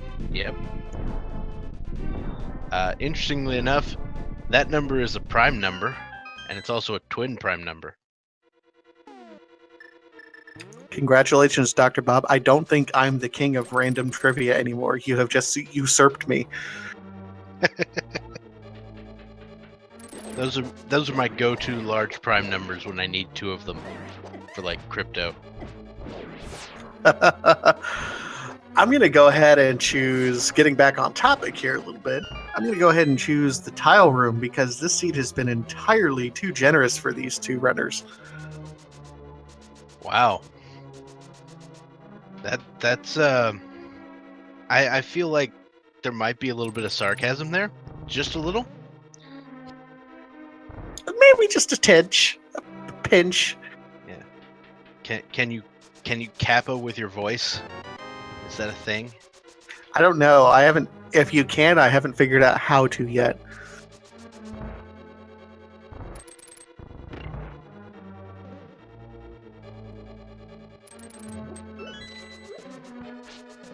So Solski went pure right side to start off with. It had nothing doing so far. There's Quake. We can get into Turtle Rock. So if there's ever an all medallions category, that would have been required. Don't mention such a thing. Yeah. One of these days, they should make a actual 100% category. I mean, it's dumb because it just means check everything, and it's not nearly as strategic. But it would just be hilarious. Meanwhile, FWBronaugh has also hit go mode. I gotta wonder what's going through his mind. You're at 1 hour 37 minutes in. You spent a little bit of time checking over everything. Do you think you're ahead if you're Bronaugh right now? Probably not. Mainly because it took me forever to find the boots. And the boots are the... You know, if I thought my opponent went to Zora much earlier, then I feel like I'm in deep trouble.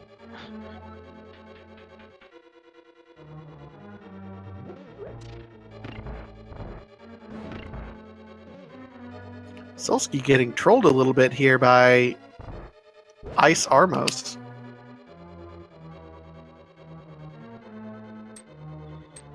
There's chest number 9. Number 9, I believe. With the big key.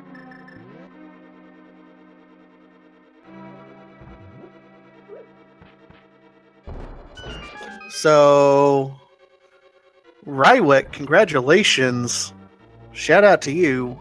Guess what you win? Our love and affection. That's about it. Yeah, you also win a mental copy of Dr. Bob Tassic's greatest swag duck hits. Man, that's better than our love and affection for sure. I don't know about that.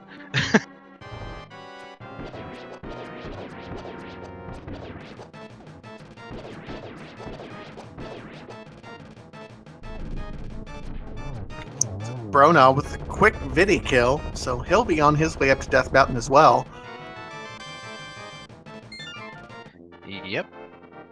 So FW heading up to Ganon's tower. Now the big key is past Ice Armos, so it's going to take a while to get there, no matter which way he decides to choose. Yeah, the Moon Pearl was in the Kakariko well. They had that way early on. Yeah, it's interesting that they had so many items early on in terms of the armor upgrades and the sword upgrades, sub 10 minutes for both Red Mail and Butter Sword, yet it was still an AGA required seed to get through here. Yeah. So somebody is asking how long does it take to get good at Randomizer, and my answer to that is I'm not sure because I'm not there yet, but to get good at figuring out the routes and stuff, it's an interesting process. Really, I just say play it. It's fun. You should do it. Just do it. It really depends on what your goal is going to be. If you want to get good in terms of completing it on a regular basis, it'll be pretty quick, all things considered. If you're trying to compete on a regular basis in these main tournaments, it might take you a little bit longer, but then again, we've had people like the champion of our last tournament, Ben, come out of absolutely nowhere, from what I'm told, and win that tournament. So, to each their own.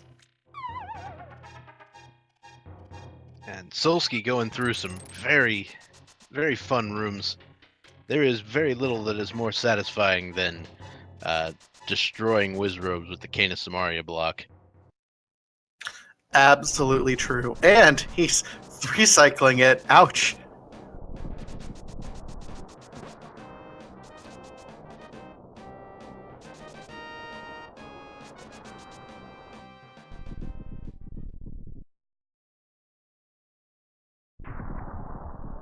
And SBC Yugi makes a good point. Solski might think he's playing from behind because he didn't fake flippers into that chest. Remember, one of the key items in terms of the boots was locked behind the waterfall fairy, which led to flute. So, not sequence breaking that, he might feel he's behind a little bit. And with the Moon Pearl that early on, that would have also been very accessible quite early. So, you never know. Solski's gonna make use of some fairies to refill the health before we head over to Troll Dorm 2. Oh no, and FWBronaugh kills Bob by getting the key off that torch. Yep, rip me.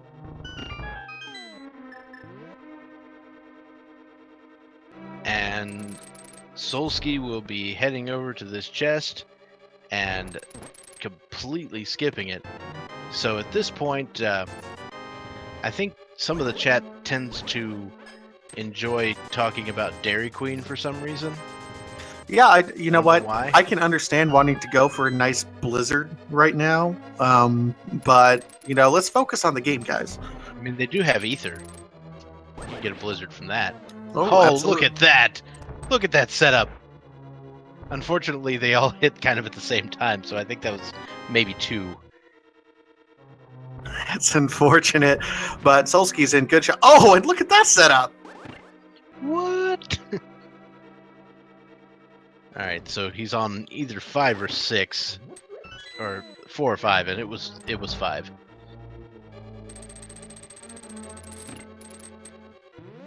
So Solski going to head over to his Ganon fight with almost full health, Red Mail, Butter Sword, and Silvers. I don't anticipate any problems. Do you, Dr. Bob? No. No, this is the sort of Ganon fight that I could pull off. Sort of Ganon fight that my grandma could pull off. This is one of those fights that no one actually practices because we practice the harder things because we never expect to be here.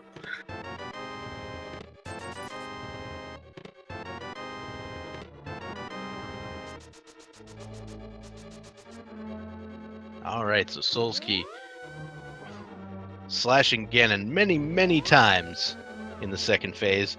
Way more than you need with the Butter Sword, but you know what? There is no kill like overkill. So Ganon deciding to take Solski on a little bit of a walk. Trolling As him far a bit. as teleporting around the room goes.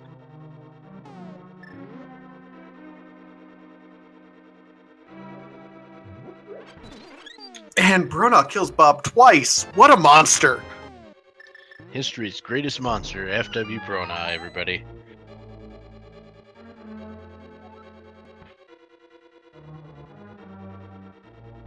And oh my goodness, 1, 2, not quite. Oh, 3. didn't quite get the triple.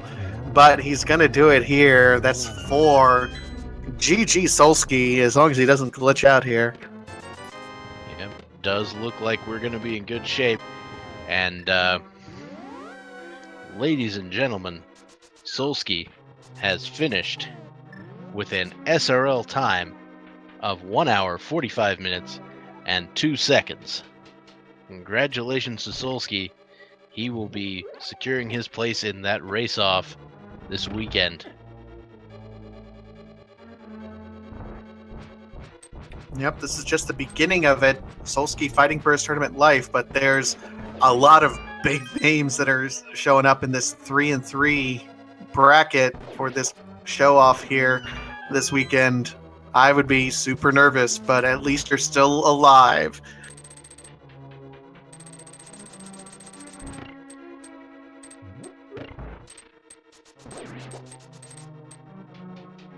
And alright, here we go. So Solski should be joining us pretty soon. Gonna take care of some things, and then we'll be able to talk to him about this amazing run and how trolled he feels. While Bronaugh is climbing, let's give you a quick update on the other randomizer action that's going on tonight.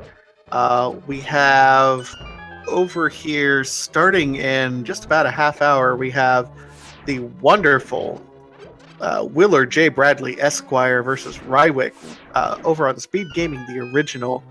That's going to be an absolute must-watch. But here on Speed Gaming 2, we have Drunken Draconian versus Prayer 57, so that's going to be good. Also at 7:30 at Speed Gaming 3, Slim Kirby versus Rezifos.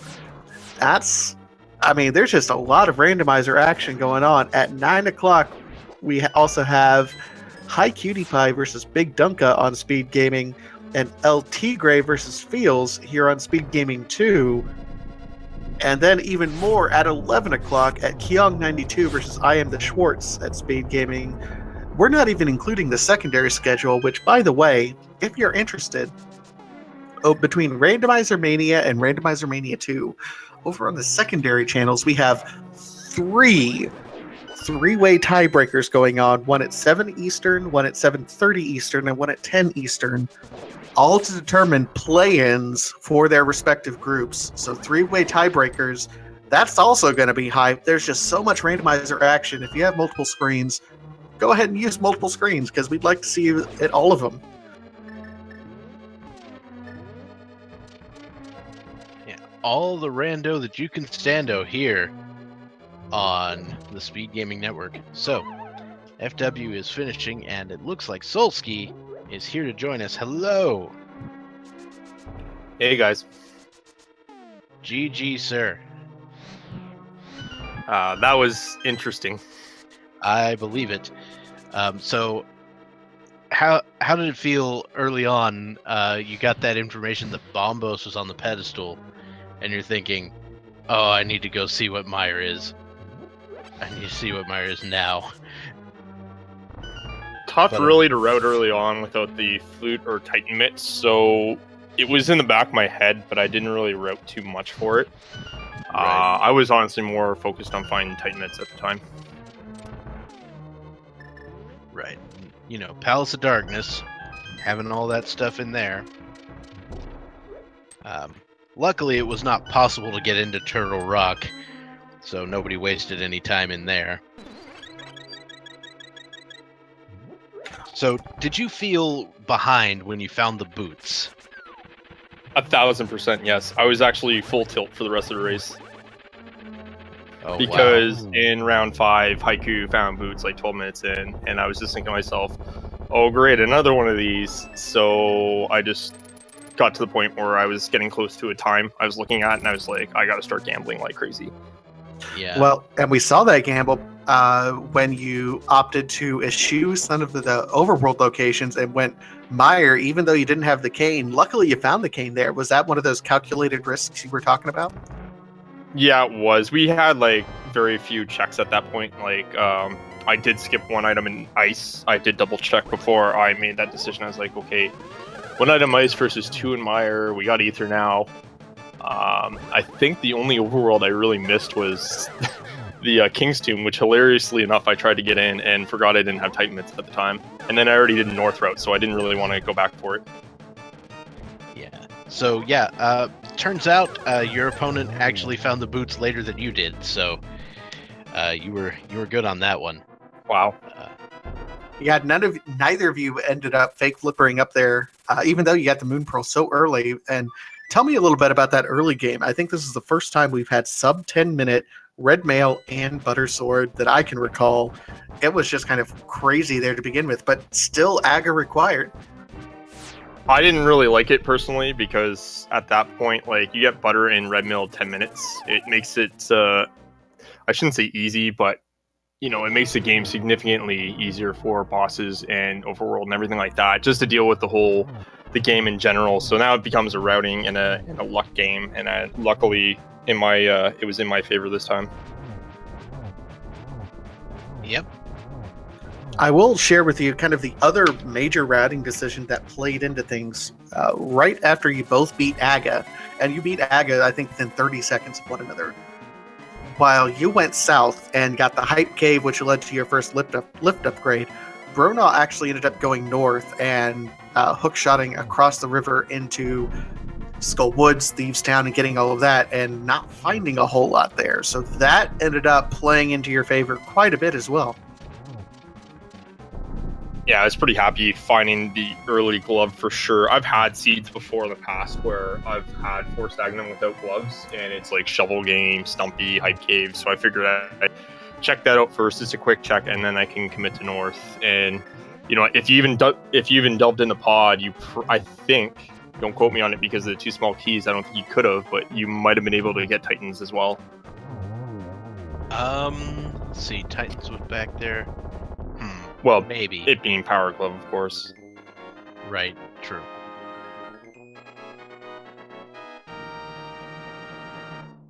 But yeah, I was super nervous up G Tower. I don't notice, but I was just fumbling about. It was pretty bad.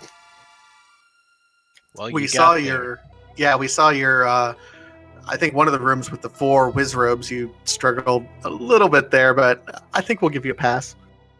Well, So worse was the Lamos. Like that 6-cycle Lamos. If you want to see like the exact moment I lose it, watch that clip. So FWBronaugh finished with an SRL time of 1 hour, 52 minutes, and 1 second. So approximately 7 minutes separating them, and we will welcome in our second runner here. FWBronaugh, how you doing? Well, all things considered, not as bad as I would have thought. GG's, dude. So, GG. Bronaugh, I gotta ask, you know, you spent a little bit of time before you going up to that waterfall ferry to get the boots, which eventually led to the flute. What was going through your mind as soon as you pulled those boots and then the flute? I was thinking, gee, I hope my opponent didn't use fake flippers, because otherwise he probably had those boots a very large amount of time before I did. And then once I found that the boots unlocked the flute, it's like, well, lovely. I was thinking the exact same thing. Yeah, so both of you saved that waterfall cave for later when it was, you know, within the logic. That's a perfectly fine move to play, but it had to surprise you when you went up there and you're like, oh no. Yeah, I was starting to get a little bit scared about the wisdom of some of my decisions as soon as the flippers showed up. It's like, please don't let early Agahnim have been a big mistake. I was thinking about that too with Boots, because Boots would have unlocked Flute, but that's where it stopped at that point. It wouldn't have unlocked anything else.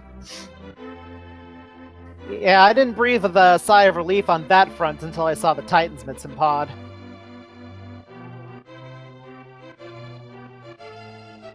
And I'll tell you, it was super, super close. I think you were both making just absolutely wonderful routing decisions, even though kind of after Aga, you went in two separate directions. The real differentiating factor is, I think,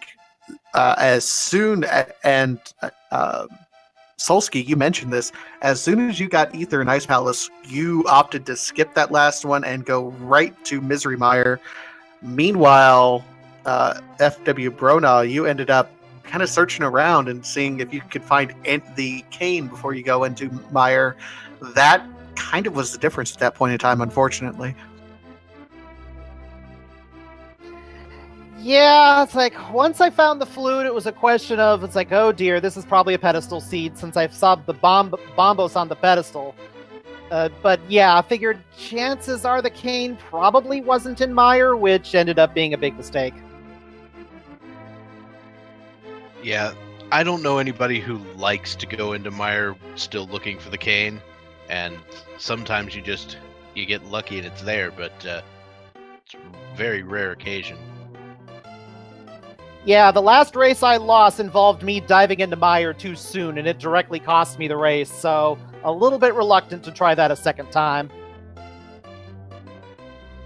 Yep, that can really bite you sometimes. All right, gentlemen, is there anything else you guys would like to say about this seed? Yeah, definitely a fun seed to play, even if I didn't win. GG to Solski. Thank you very much for everybody, and good luck in the race-off. Yeah, GG's, dude. I hate boots wherever they get spawned late in game. That's about it. So I got one last question for you, Solski. How nervous are you for Saturday with this 32-man free-for-all? Actually excited because it plays to my playstyle in bigger races, so I'm pretty hyped for it, to be honest. I was really worried about winning this race more than I am Saturday, to be honest. Interesting. Hear that? All you other racers in the 32-man race-off, Solski is coming for you. Trash talk, let it begin.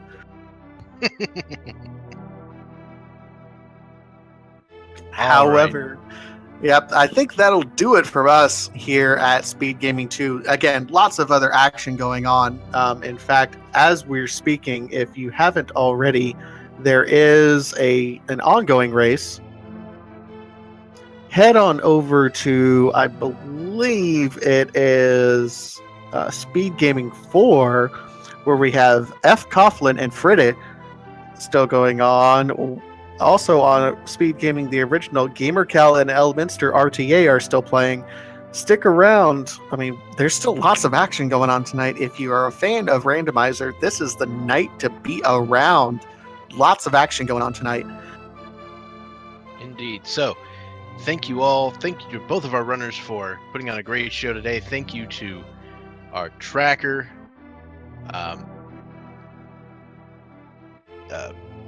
Buckshot Boo. Sorry about that. And because we couldn't do our job if he didn't do our job. And thank you once again, Vitasia, for commentating with me. And thank you, Dr. Bob Tastic, for blessing us with that wonderful Swag Duck rendition. I will cherish it for my life. And also thanks to Feasel for putting on the show, in the production department. This is something we certainly couldn't pull off without him. If you appreciated any of the things you saw here today, the easiest way to support all the people involved is to give those people a follow. And so that'll be real quick. All right, so is there anything else you'd like to say, Vitasia? Nope, I'm good. Just a quick shout out again. I will be commentating later tonight at 7:30 over here on Randomizer Mania. I'll be doing one of the three-way races at 7:30 between Hacksaw, Chop Stizzle, and Sir Beater of Ours. So If you like me, I'll see you guys over there later this evening. That feels like a good time. All right. Well, that seems like it's going to be good for me. I have been Dr. Bobtastic. And I'm Vitasia. And I'll be signing off. Have a good one, you guys.